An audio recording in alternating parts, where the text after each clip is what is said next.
분별과 의심.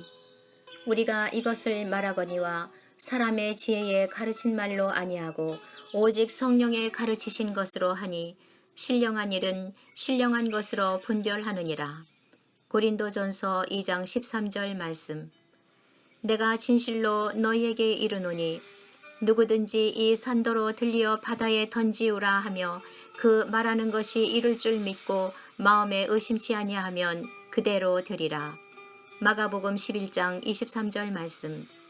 너희는 이 세대를 본받지 말고 오직 마음을 새롭게 함으로 변화를 받아 하나님의 선하시고 기뻐하시고 온전하신 뜻이 무엇인지 분별하도록 하라. 로마서 12장 2절 말씀. 분별과 의심은 같은 말씀에서 출발합니다. 여기 의심을 헬라어로 디아크리노라고 합니다. 하나님의 약속을 믿지 않고 주저하는 태도를 의미합니다. 하나님의 말씀 앞에서 내 생각이 많아서 말씀을 믿지 못하는 것을 의미합니다. 하나님의 말씀 앞에 망설이며 내 생각대로 해석하는 것입니다. 하나님의 말씀을 들으려고 하지 않습니다. 분별하다의 헬라어도 디아크리노입니다. 구별하다, 분리하다의 뜻입니다. 하나님의 뜻을 순종하기 위해서 선한 것과 악한 것을 잘 분별하는 것을 의미합니다. 디아크리노에는 상반된 두 개의 뜻이 있습니다. 하나님의 말씀에 깊이 반응하며 지혜롭게 분별하는 모습도 있지만 하나님의 말씀에 반응하지 않는다면 의심이 될 것입니다. 중요한 것은 말씀을 대하는 나의 태도입니다. 성령 하나님께서 은혜를 주셔야 합니다. 의심이 아닌 분별의 지혜가 될 수 있도록 은총을 부어 주셔야 합니다. 성령의 조명을 받지 않으면 의심이 생기면서 불신앙으로 나아가게 됩니다.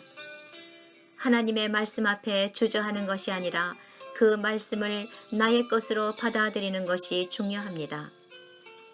하나님의 말씀을 의심 없이 나의 것으로 받아들이고 믿어지는 말씀, 레마가 나를 변화시키며 하나님의 약속의 복을 누리게 됩니다.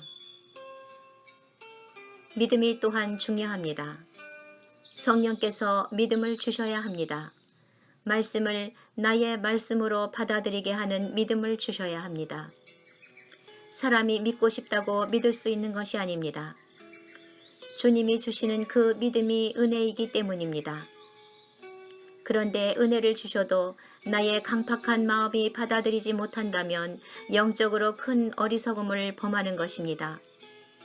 하나님께서 오늘도 은혜를 주실 때 말씀 앞에 아멘으로 반응하게 될 것입니다.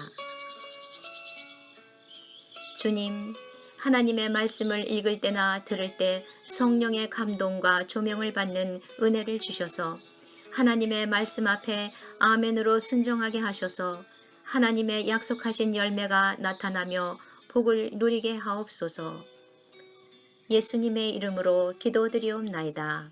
아멘.